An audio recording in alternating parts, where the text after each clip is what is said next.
따라 하실까요? 벽을 헐고 길을 여는 변화. 일반적으로 사람들이 갖고 있는 그 속성 가운데 하나가 뭐냐면 낯선 것에 대한 두려움입니다. 낯선 것에 대한 두려움. 그래서 한 번도 경험하지 못한 어떤 새로운 것이 다가올 때, 그럴 때 왠지 마음이 위축되면서 혹시 해가 되는 건 아니야? 혹시 잘못되는 건 아니야? 그런 생각이 그냥 들어요. 그래서 낯선 사람, 낯선 문화, 심지어 낯선 경험하지 못한 지식이 들어올 때도 사람들은 처음에는 거부 반응, 조금 심해지면 배척, 그러다가 아예 그냥 내가 알고 있는 경험과 삶과 관계만 이제 갖고 살려고 낯선 것에 벽을 세우고 또 울타리를 둘러싸고 또 담을 두껍게 하는 그런 삶을 살면서 그 안에서 안주하려고 하는, 그게 바로 일반적으로 우리 사람 가운데 갖고 있는 속성 중에 하나입니다. 특별히 이렇게 우리가 낯선 것에서 두려움을 느끼는 것은 그 원인 역시 하나님을 떠남으로부터 시작됐습니다. 하나님을 떠남으로부터 시작됐어요. 여러분, 하와와 아담이 언제 낯설음을 느꼈는지 아세요? 선악을 알게 하는 나무 열매를 맺은 후부터 서로 낯설어졌어요. 그전에는 서로 벌거벗고 있으면서도 전혀 낯설지 않았어요. 전혀 서로에 대해서 경계를 늦추지 않았어요. 경계를 하지 않았어요. 그런데 선악을 알게 하는 나무 열매를 먹음부터 스스로 벗은 것에 대한 수치감을 느끼게 됐고 서로에 대해서 경계를 하기 시작했어요. 그래서 여러분, 지금도 남자 여자가 만나서 결혼해서 한 침대잖아요. 근데 여러분, 한 침대에서도 낯설음을 느낄 때가 한두 번이 아니에요. 그게 왜냐하면 하나님을 떠난 후에 시작된 거예요. 하나님 없이 내가 주인되어 각자 도생. 그러니까 뭡니까? 내가 온전히 살면 내 모든 걸 내 중심으로 내 시각으로 세상을 봐야 돼요. 그러다 보니까 내가 설정해놓고 내가 경험한 것이 아닌 다른 것이 올 때 그때 일단 낯설음을 느껴요. 그리고 경계의 눈빛을 비추게 되고 그 울타리를 치기 시작하죠. 그러다가 몇 번 이제 울타리를 조금 열어놨더니 문제가 발생됐어. 그때부터 이제 그 벽을 높게 세우기 시작합니다. 그리고 그 울타리를 넓게 세우려고 애를 씁니다. 왜냐하면 그래도 이제 울타리한 것은 공간 안에 갇힌 거거든요. 갇힌 다음에 일단 그래도 넓게 쳐진 울타리 하는 것과 좁은 울타리 하는 건 개념이 달라요. 그래서 여러분들이 돈이랑을 통해서 울타리를 넓게 치려고 하는 거예요. 권력이라는 걸 통해서 울타리를 넓게 치려고 하는 거예요. 그러면서 이제 뭐라고요? 또 벽이 얇다 싶으면 또 뭐가 치고 들어와서 또 두려움을 느끼게 만든 게 있어요. 그러니까 뭐요? 또 벽에 두께 맞아도 폭 맞아도 두께 하는, 그렇게 이제 인생을 살다가 갑니다. 요즘 여러분께서는 어떤 벽 앞에, 어떤 낯섦 앞에 힘들어하십니까? 어쩌면 요즘 교회를 처음 오신 분들은요, 이 자체가 낯섦이에요. 사실은 나만 쳐다보는 것 같기도 하고. 그리고 더 중요한 건 그동안 내가 경험했고 알아왔고 배워왔고 내가 이게 옳다고 여긴 것들이 이 성경이라는 새로운 가치관으로 새로운 언어와 새로운 이슈와 새로운 진리가 나를 찾아올 때 그때 우리는 덜컥덜컥 두려움을 느껴요. 내가 과연 여기에 앉아있는 게 맞는가? 이것은 여러분이 다른 데 가도 마찬가지예요. 다른 데 가서 마찬가지예요. 마찬가지로 그런 현상을 느낀다면 혹시 요즘에는 나는 어떤 벽 앞에서 낯설음을 느끼고 두려움을 느끼고 더 내 벽을 높게 쳐야 돼.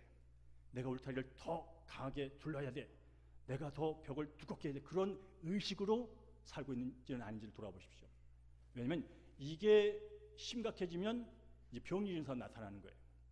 내 벽을 강하게 치면 칠수록 안전한 것 같지만 그 안전한 벽 안에서 또 다른 소외감을 느끼고 그 안전한 여긴 벽 안에서 울타리 안에서 또 다른 더 말할 수 없는 불안과 두려움을 느껴요. 이게 인생이에요. 이상하더라고요. 벽을 높이 쌓고 두께를 두껍게 하고 울타리를 넓게 치면 안전할 것 같은데 벽을 높이 쌓으면 쌓을수록 더 두려운 게 인생이더라고요.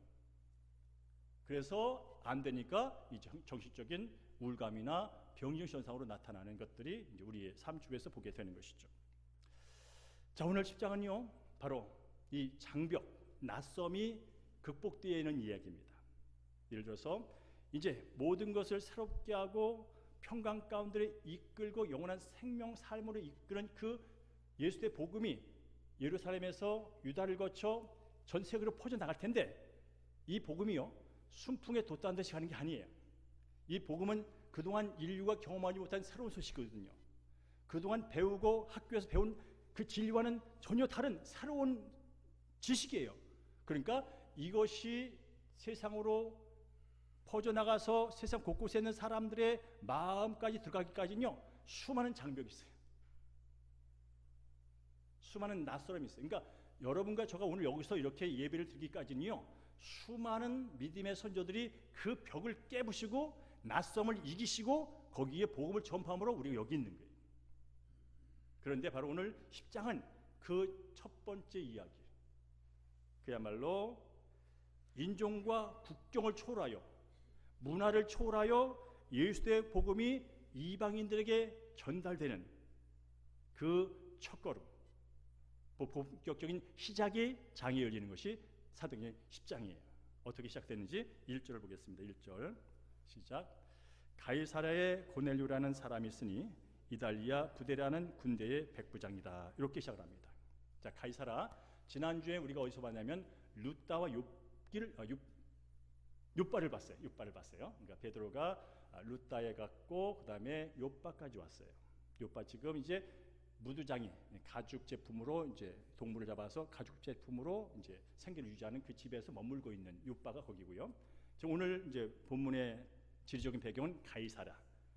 그러니까 욥바에서 한 50km 떨어진 곳, 서울에서 한 수원 뭐 그 언저리까지 떨어진 그곳에서 일어난 일이 바로 이제 오늘 본문에 얘기되겠습니다.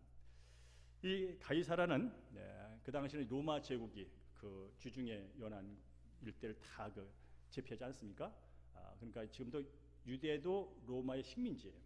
그러니까 이 가이사랴에서 서쪽으로 쭉 가다 보면 이제 그리스가 나오게 되고 로마가 나오게 되죠. 그래서 로마의 이제 그 모든 그 식민지를 다스리기 위한 총독부라든지 또 상비군, 군인대가 저기 상주하고 있었어요.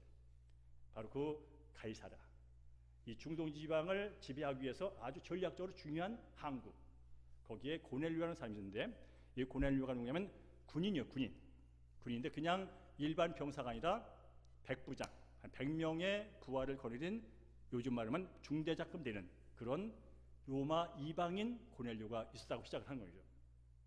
근데 이 고넬료가 특이한 게 뭐냐면 로마 사람이면서도 로마에도 많은 신이 있거든요. 근데 로마에 있는 신을 섬기지 않고 오늘 본문을 보니까 하나님을 경외하는 사람이라는 거예요. 그러니까 이쪽에 와서 군인으로서 사역을 하다 보니까 뭔가 그동안 자기가 믿었던 신과 다른 어떤 유일신인 하나님을 만나게 된 거예요. 유대교를 만나게 된 거예요. 그러나 유대교를 개종한 건 아니지만 이게 내가 보기엔 좋은 것 같아. 그래서 종교를 바꾼 게 사실은.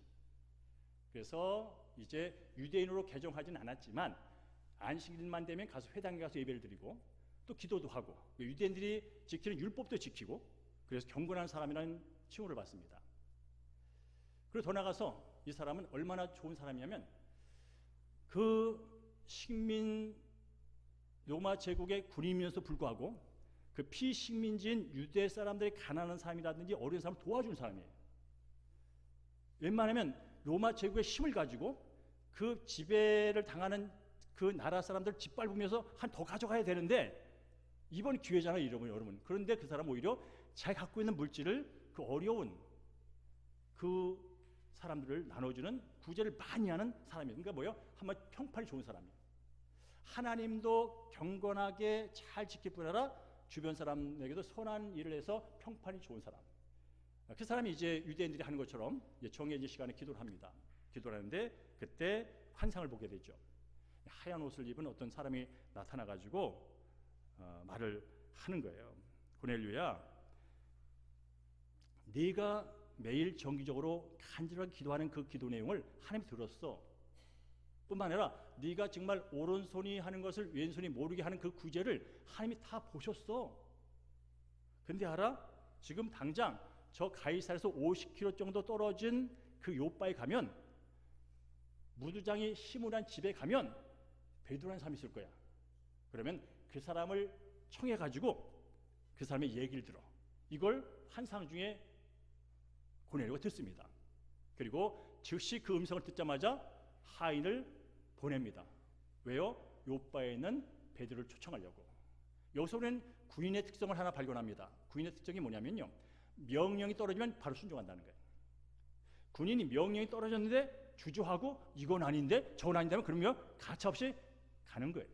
마찬가지로 이 군인인 고넬료가 하나님의 사자의 그 명령을 받고 즉시 사람을 보내서 이제 베드로를 초청하는 일, 그게 앞부분에 나와 있고요.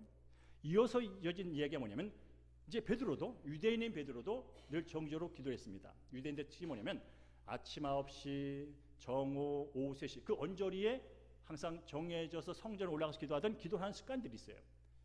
오늘 본문에 보니까 베드로는 정오에 12시 정오죠. 그때 지붕에 올라가서 이제 하나님께 기도를 하는데 그도 환상을 봅니다.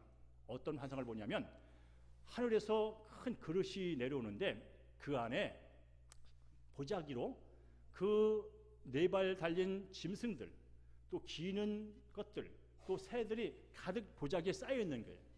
근데 알고 봤더니 자기가 어렸을 때 배웠던 신명기에 나오는 그 부정한 지심들이야. 저 짐승은 잡아먹으면 안 된다. 예? 특히 돼지고기 먹으면 안 돼. 뭐 그렇게 부정하다고 해서 평생 저 짐승들은 멀리했던, 먹는 건 상상할 수 없던 그 짐승들이 내려오는데 들리는 말이 베드로야 일어나서 저 보자기에 쌓이는 저 짐승들 잡아먹어! 라는 음성이 들린 거예요. 그랬더니 곧바로 반응이 나오죠. 곧바로 내가 알고 있고 내가 믿고 있고 내가 지켜왔던 것이 아닌 다른 경우면요 바로 나도 모르게 반응하게 되는 거예요. 베드로가 말합니다. 아니에요. 주님 그럴 수 없어요. 어떻게 부정하고 깨끗하지 못한 걸 먹을 수 있어요? 절대로 먹을 수 없어요. 라는 바로 낯선 것이 아닌 것이 올 때 반응하듯이 그렇게 반응합니다. 그때 하늘에서 다시 음성이 들리죠. 하나님께서 깨끗하다고 한 것을 어찌 네가 더럽다느냐 라는 음성이 들립니다. 이것이 세 번 반복해서 들리게 되죠. 자, 이쯤 됐으면 여러분이 그 상황이라면 어떤 상황으로 넘어가겠어요? 이게 뭐지? 이 환상이 뭐야? 당황해가지고 어쩔 수 없이 지금 이 환상이 어떤 의미인지를 고민하지 않겠어요? 바로 그 얘기가 19절 20절에 있습니다. 함께 읽습니다. 시작. 베드로가 환상에 대하여 생각할 때에 성령께서 그에게 말씀하시되 두 사람이 너를 찾으니 일어나 내려가 의심하지 말고 함께 가라. 내가 그들을 보내었느니라 하시니. 이게 무슨 의미지? 도대체 뭐야, 부정한 음식을 먹으라고? 말도 안 돼. 그래도 먹으려는데 어떡하지? 그렇게 하고 있을 때 두 사람이 와가지고 문을 두드립니다.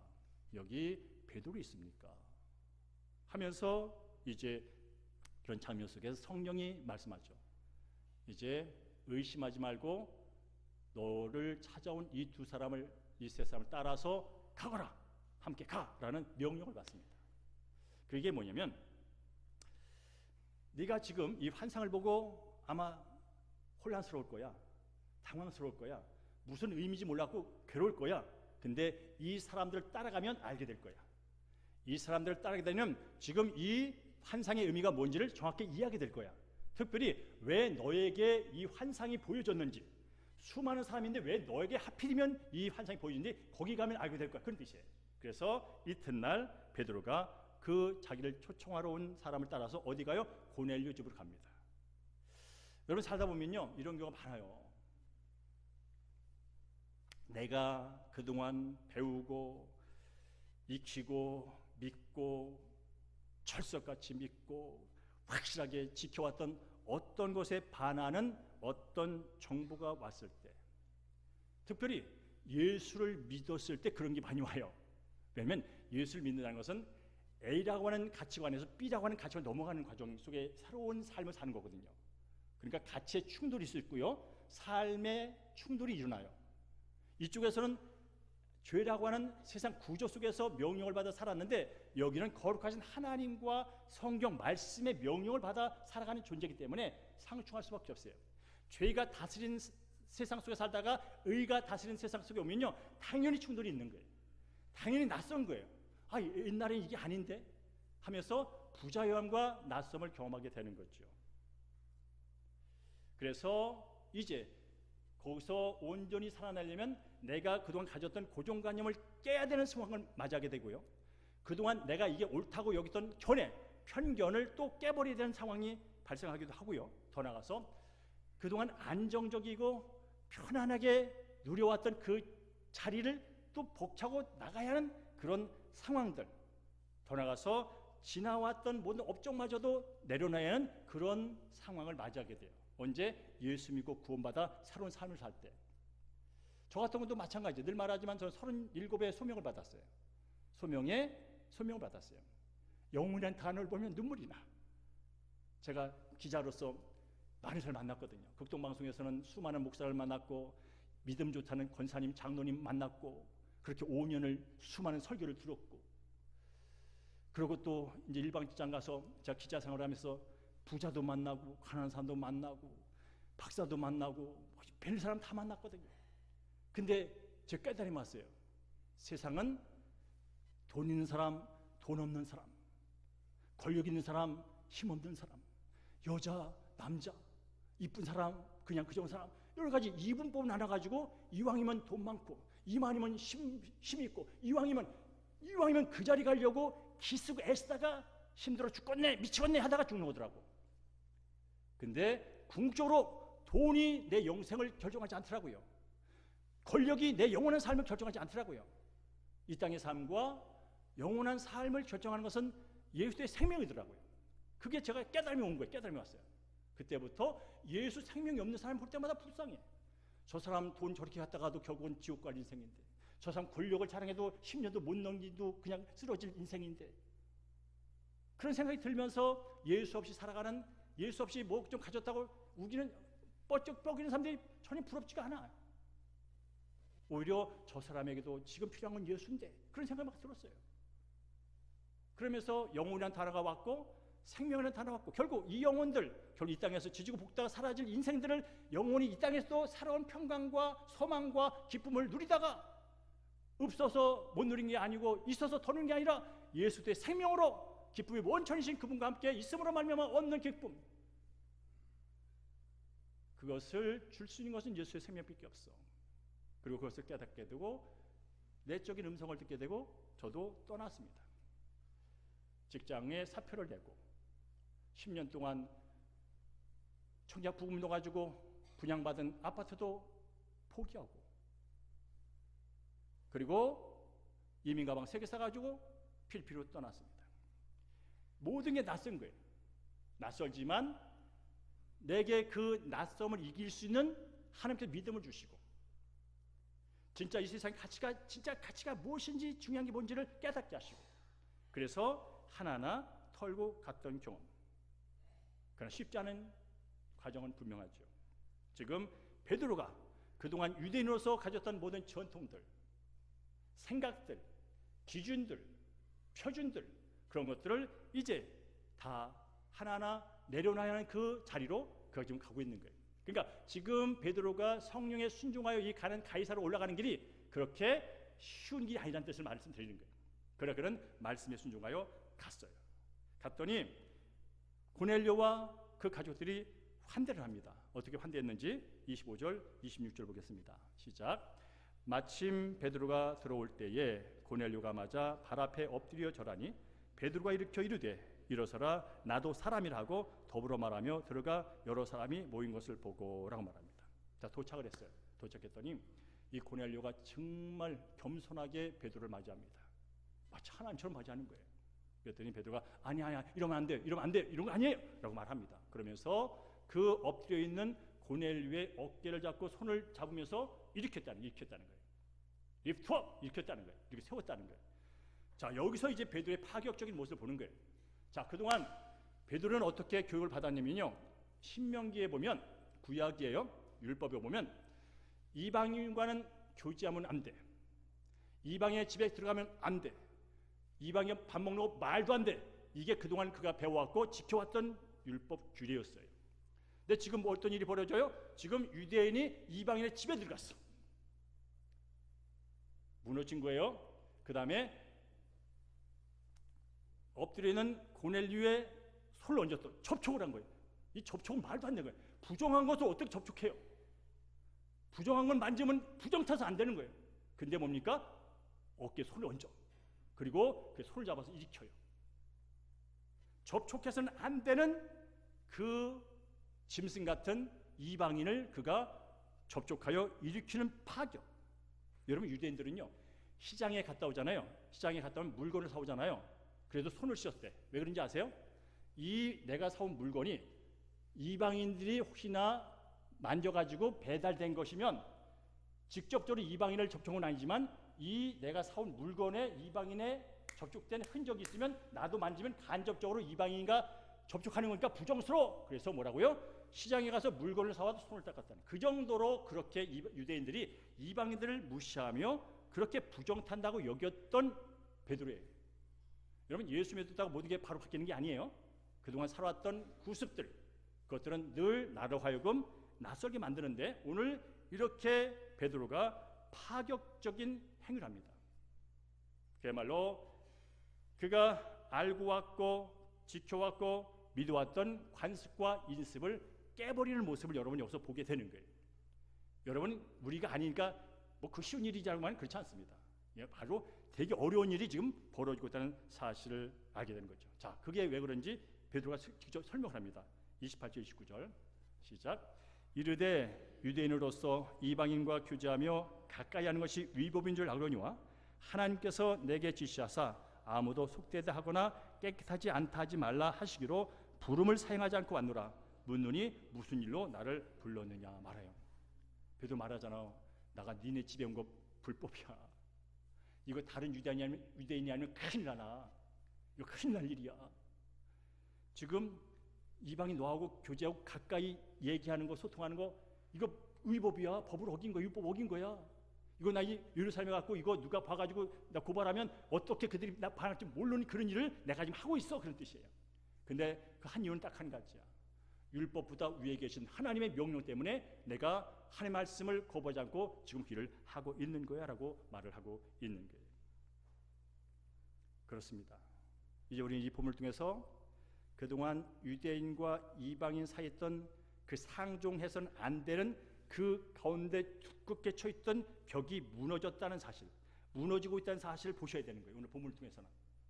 그리고 앞으로 복음이 이런 상황 속에서 계속 할 때 이런 장벽은 어디나 있다는 거예요. 인종의 장벽, 문화의 장벽, 사상의 장벽, 주의의 장벽, 이데올리의 장벽, 모든 장벽은 곳곳에 있어요. 그때 뭐라고요? 예수의 복음이 들어가면서 그런 장벽을 깨는 거예요. 자, 그러면서 베드로 말합니다. 자, 내가 율법을 어기면서까지 왔는데 어떻든 간에 어떻게 나를 초청했는지 그 얘기 좀 해줘 라고 질문한 거죠. 그랬더니 오늘 읽은 것처럼 그 3절부터 제가 기도할 때 환상을 보게 됐고요. 그때 요바에 있는 당신을 초청하라고 그랬고 제가 초청한 겁니다. 이렇게 다 얘기를 한 겁니다. 그때 베드로가 깨닫습니다. 어떻게 깨달았는지 34절 35절 시작. 베드로가 입을 열어 말하되 내가 참으로 하나님은 사람을 외모로 보지 아니하시고 각 나라 중에 하나님을 경외하며 의를 행하는 사람을 다 받으신 줄을 깨달았도다 라고 말해요. 깨달았다는 거예요. 깨달은 것은 새로운 것을 새롭게 인식하고 새롭게 인정하고 그것을 따르는 그 과정에 도달한 것입니다. 그렇고 하나님은 유대인만 구원하려는 분이 아니었구나. 우리 유대인들은 우리의 믿음의 조상 아브라함을 선택해가지고 우리 민족만 하나님 백성이라고 삼아서 우리 민족만 복주는 줄 알았더니 아니구나. 이 고넬료의 이 만남을 통해서 베드로 깨달았어요. 하나님의 진짜 마음은 선택받은 유대인만 끼고 살려고 하는 것이 아니라 바로 모든 사람들을 하나님의 백성 삼으려는 것이 하나님의 뜻이구나 하는 것을 깨달았다는 거예요. 여러분, 예수님께서도요 이 땅에 오셔서 그런 말을 하셨어요. 요한복음에서 하나님의 뜻은 한 영혼도 잃어버리지 않는 게 하나님의 뜻이야. 그래서 내가 그 일을 위해 왔어 라고 말하고요. 디모데전서 2장에도 그런 말이 있습니다. 하나님은 모든 사람의 구원받기를 원하시고 진리를 알기를 원하신다고. 이 하나님의 뜻이라는 거예요. 바로 그것을 베드로가 고넬료의 만남을 통해서 깨달았다는 거예요. 그전에는 뭐라고요?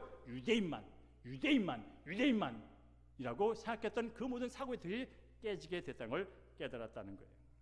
그렇습니다.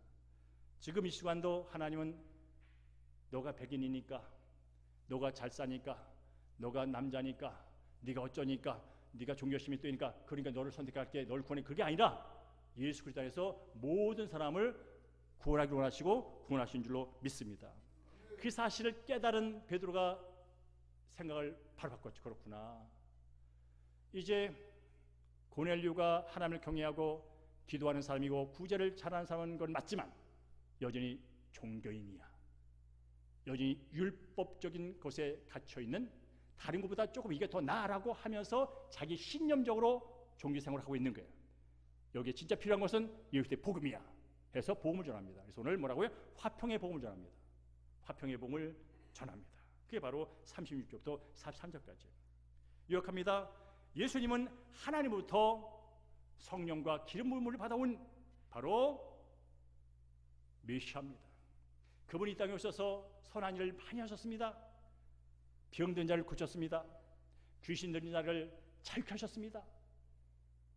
그리고 그분은 이 땅의 모든 죄인들이 감당할 수 없는 죄값을 다 감당하기 위하여 십자가에서 죽으셨습니다.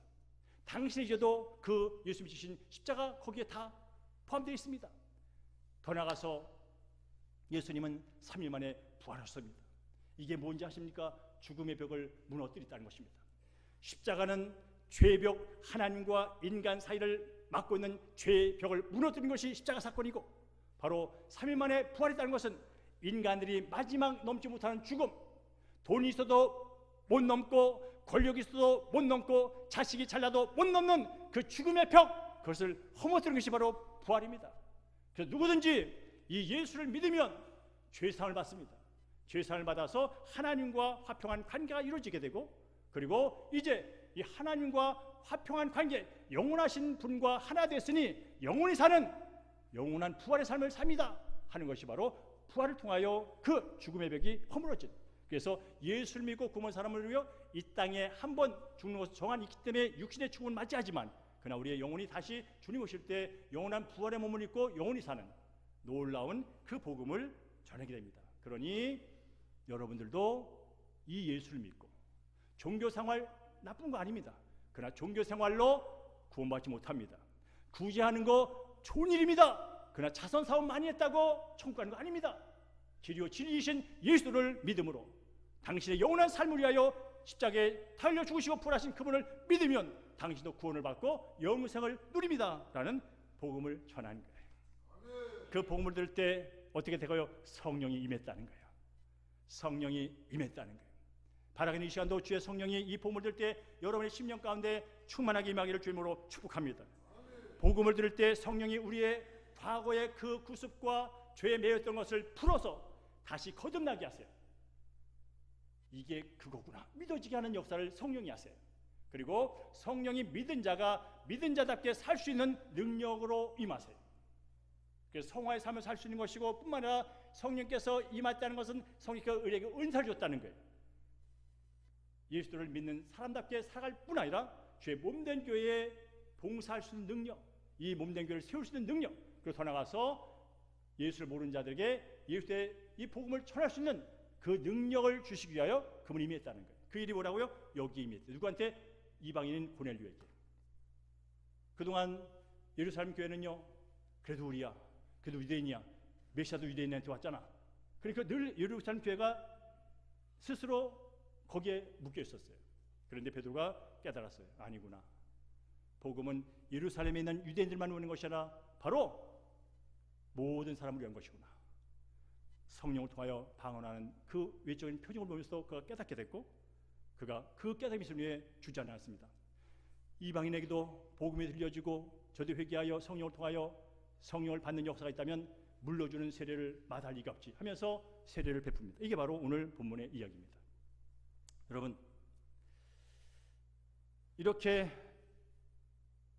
사도행전 10장은 이제 예루살렘에 갇혀있던 복음이, 유대 안에 머물렀던 복음이 이제 이방세계로 넘어가는 데 있어서 아주 중요한 전환점이라는 거예요. 그럼 여기서 질문하는 거예요. 하나님이 고넬료와 그 집안을 구원하려면 그냥 그 가까이에 있는 어떤 제자를 사용하면 되는 거지 왜 굳이 베드로를 사용해서 이 장벽을 무너뜨릴까라는 질문을 하게 된 거예요. 그때는 이미 여러분 스데반의 그 핍박 위에 수많은 제자들이 흩어져서 복음을 전했어요. 그러니까 그 고넬료 옆에 베드로와 더 가까이 있는 어떤 누군가 예수를 전하고 있었을 거라고요. 근데 왜 하필이면 하나님께서 베드로를 통해서 이방인에게 복음을 전하게 하고 이방인이 결신 맺고 성령 받는 일을 행하셨을까? 예를 들어 이런 거예요. 베드로는 지금 예루살렘 교회요 수장 최고의 리더예요. 리더 최고의 결정권을 가진 사람이에요. 그리고 뭡니까? 예수님이 직접 12명의 수제 중에 셋째의 으뜸이 으뜸. 그러니까 이 사람의 생각과 가치가 이 교회 공동체를 좌우하는 거 한마디 말하면 예를 들어서 여러분이 직장에 다닌다고 생각하세요. 그래서 어떤 회장님이 지금 사회도 변하고 있고 경제 구조도 바뀌고 있고 우리 회사도 변해야 돼. 그래서 과장들, 팀장들 몇 명을 해외 연수를 시켰어. 연수 가서 새롭게 변하고 있는 문물들, 흐름들을 다 알고 오라 해서 다 팀장들을 미국에도 보내고 영국에도 보내고 다 보내서 와서 다 모았어. 와서 그들이 자기들이 이제 연구하고 조사한 것을 회장 앞에서 브리핑을 합니다. 제가 갔다 왔더니요, 요즘에 세상 흐름이 있고요, 소비자 경향이 이렇고요, 생산이 이렇고 막 말하는데 그걸 들은 회장이 뭐라는 줄 아세요? 그럴 리가 있니? 그럴 리가 있어? 그럴 리는 없어. 라고 회장이 그 팀장들이 가가지고 새롭게 알아온 정보와 지식을 그런 게 어떻게 있을 수 있어? 라고 거부한다면 그 회사는 그냥 그대로 있는 거예요. 회장이 안 바뀌면 그 회사는 그냥 있는 거예요. 마찬가지로 예루살렘 교회의 수장인 베드로가 여전히 유대의 관습에 유대의 전통에 묶여 있으면 그 교회는 그대로 있는 거예요. 더 이상 못 나가는 거예요. 그러니까 뭡니까? 다른 사람을 통해서도 고넬료를 결신시킬 수 있지만 바로 이 수장인 베드로를 변화시켜서 앞으로 이 문제 때문에 몇 번에 걸쳐서 예루살렘에서 논쟁이 일어납니다. 그래도 그렇지 베드로님이 어떻게 유대인의 집에 가요? 그런 일이 실제로 11절에 나타납니다. 그래도 그렇지 어떻게 이방인에 가서 밥을 먹어? 그런 일이 나타납니다. 그런데 뭐라고요? 직접 베드로 경험했잖아요. 아까 회장님은요 왜 그런 일이 어떻게 있어? 경험하지 못했기 때문에 그래요. 직접 현장에 듣지 못했기 때문에 자기가 그동안 회사를 경험하면서 회장 정도 됐으면 얼마나 회사 경영에 노하우가 많겠어요. 얼마나 경험이 많겠어요. 근데 자기의 경험에 반한 어떤 정보를 팀장들이 갖고 오니까 수용이 안 됐던 거예요. 그럼 뭐라고요? 그냥 그 회사는 그대로가 끝나버리는 거예요.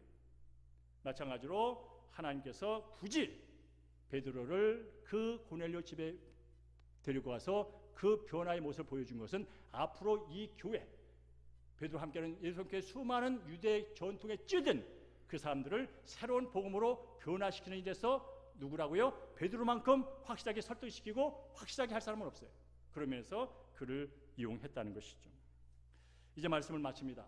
오늘 화평의 복음 이 얘기만 하고 마칠 거예요. 이게 중요하기 때문에 그래요. 우리 함께 예수님께서 이 땅에 오신 목적은 이겁니다. 거룩하신 하나님과 하나님 없이 내가 주인 되어 살다가 영원히 지옥 불못 떨어질 이 죄인들을 화평케 하기 위하여 예수님이 오신 거예요. 자, 이 하나님과 이 인간 사이에 뭐가 있다고요? 성경 말합니다. 죄의 벽이 있다. 죄가 가로막았다고.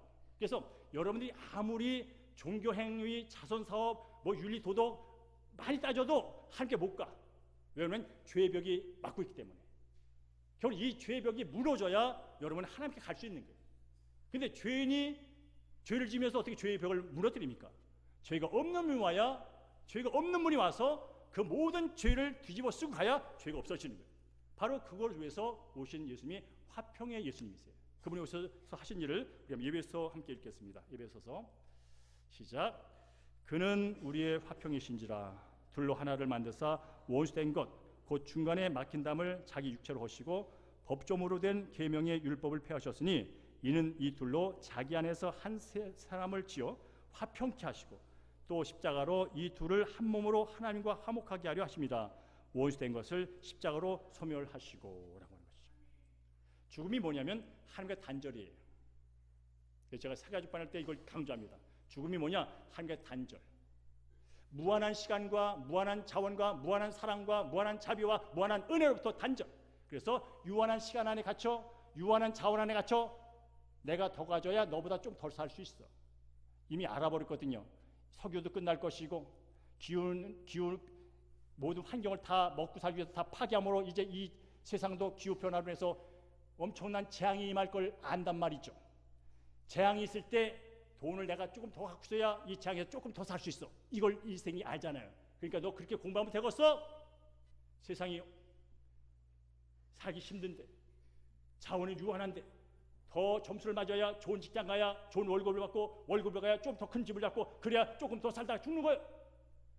이제 앞으로 120세기 산대, 돈 없으면 어떻게 살아? 하면서 계속 그 구조, 그게 뭐라고요? 하나님과 관계 단절에서 비롯된 결과들이에요. 결국 이 하나님과의 관계가 회복되지 않는 한 이 땅의 모든 사람은 그 구조 속에 살다가 가는 거예요. 조금 착하대, 조금 자선사벌한데, 조금 성격이 좋대, 뭐 그런 얘기 좀 듣다가 가는 거예요. 궁극적인 그 영원한 샘, 궁극적인 기쁨 맛보는 좋다고 가는 거예요. 그 문제를 해결하기 위해 예수님이 이 땅에 오셨어요. 이게 화평이에요. 화평이. 하나님과 죄인을 화평하기 위해 십자가에서 육체를 대신 죽음으로 그 벽을 무너뜨렸고, 그리고 하나님과 화평하지 못한 사람들 특히 뭔지 아세요? 서로 화평하지 않다는 거예요. 여러분 지난주를 생각해 보십시오. 여러분 인생이 화평하셨습니까? 남편과 아내 정말 화평하셨습니까? 부모님과 자녀 정말 화평하셨습니까? 직장에서 상사와 여러분 정말 화평하셨습니까? 옆에는 같은 입사 동기 화평하셨습니까? 화평하지 않죠. 돌아보면 경쟁의 대상이야. 돌아보면 내 자존심을 짓밟는 대상들이야. 하면서 한날도 같은 침상에 있음에도 불구하고 부인이 나를 무시하는 것 같고, 아내가 남편이 나를 무시하는 것 같고, 늘 그런 구조 속에서 평할 날이 없어. 왜 그럴까요? 이 문제가 해결되지 않아서 그래요. 그런데 성경 말합니다. 이 모든 원수된 관계, 화평을 깨는 그 죄의 담을 해결하기 위하여 예수님께서 오셨고, 그의 몸으로 육체를 헐어가지고 그 죄의 벽을 헐어버렸다는 것이 복음이에요. 그래서 누구든지 이것을 믿으면 하나님과 단절된 관계가 회복됨으로 말하면서 영원한 시간 속에, 영원한 자원 속에, 영원한 기쁨 속에, 영원한 평강 속에 들어오면 샬롬의 삶을 이 땅에 살게 되고, 그리고 영원히 살게 될 거다. 이게 어떻게? 예수를 믿음으로. 오늘 시간 여러분들이 예수를 믿음으로 이 자리에 주님과 화평을 누리고 있고, 주님이 주신 그 은혜와 사랑으로 이웃과 화평을 누리는 그 삶으로 우리가 초대되어 이 시간에 있는 줄로 믿습니다. 그러니까 여러분 아무 종교를 믿든지 상관없어. 제대로 살면 되는 거야, 착한 일 하면 되는 거야, 그런 말 하면 안 돼요. 그냥 정성만 다하면 하나님 복 줄 거야, 그런 거 아니에요. 성경은 분명히 말합니다. 구원의 길은 오직 예수 그리스도라고. 하나님과 인간의 죄의 담을 허무신 그분을 믿고 죽음에서 3일 부활하신 그분을 믿을 때 우리 역시 자유를 얻게 될 것이고, 영생을 얻게 되시고, 영원한 그분의 자녀로 복된 삶을 살게 될 것이다 라고 날마다 저는 이 자리에서 그 얘기를 하는 거예요. 여러분, 저는 여기서 다른 유튜브 하는 말처럼 많이 할 수 있어요. 공부는 이렇게 하세요, 사업은 이렇게 하세요, 자녀 교육은 이렇게 하세요, 뭐 어떤 얘기 저도 공부해가지고 책 읽고 얼마든지 할 수 있어요. 그건 제가 안 해도 돼요. 저보다 똑똑한 사람이 많이 해요. 제가 하는 얘기 뭐라고요? 예수 그리스도. 예수 그리스도. 예수만이 길이요 진리요 생명이십니다. 예수를 만지 않고는 아버지께로 이 인생의 문제를 해결할 수 없습니다. 예수 안에 참 자유가 있습니다. 너희가 진리를 알지니 진리가 너를 자유케 하시겠다. 왜 자유 못하는 줄 아십니까? 진짜 가치를 못 만났어. 진짜 진리를 못 만났어. 그리고 학교에서 알려주는 그것을 달달 외워가지고 점수 몇 맞으면 내가 또 돈을 벌고, 그 구조 속에서 계속 하는 그 구조 속에 있다가 새로운 가치, 그 가치가 왔을 때 진정으로 평강과 샬롬과 기쁨과 소망을 가질 수 있는 그 가치, 저는 그 가치를 위하여 부름받았고 오늘도 여러분에게 말씀을 전하고 있습니다. 여러분 아십니까? 베드로와 고넬료는 절대로 만날 수 없는 사람이었어요. 아니 만나서는 안 되는 사람이었어요. 근데 만났어요. 누구 때문에? 예수 때문에. 자, 저와 여기 있는 우리 장로님, 우리 권사님, 집사님 어떻게 만났어요? 예수 때문에 만났어요. 제가 예수 믿지 않고 우리 장로님 예수 안 믿기 때문에 우리는 생전 만날 존재들이 아니야.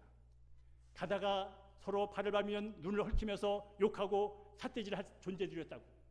근데 우리가 오늘 이 시간 만날 수도 없었고 어쩌면 만나서도 안 된 사람들이 모여서 이 시간 한 마음으로 예배하는 것은 예수 그리스도 안에서 한 가족 됐기에, 예수에서 한 몸 됐기에, 오늘 예배에서 보면 한 세 사람 됐기 때문에 저와 여러분이 한 자리에서 함께 예배하고 돌아가서 적대적인 생각들을 내려놓고 서로 경계의 눈빛을 내려놓고 그분 안에서 자유를 누린다면, 그분 안에서 기쁨을 누린다면 이것이 구원의 복이고 앞으로 우리가 살아가면서 추구할 일인 줄로 믿습니다. 여러분 다음 주간도 예수들을 바라보십시오. 그분이 나를 위해서 해놓으신 것을 묵상하십시오. 그리고 믿음으로 고백하십시오. 그럴 때 자유가 있고, 그럴 때 치유가 있고, 그럴 때 회복이 있고, 그럴 때 여러분이 추구하는 하나님께 기뻐하시는 영생의 형통의 복이 뒤따라올 줄로 믿습니다. 그 복이 여러분에게 넘치기를 주님으로 축복합니다.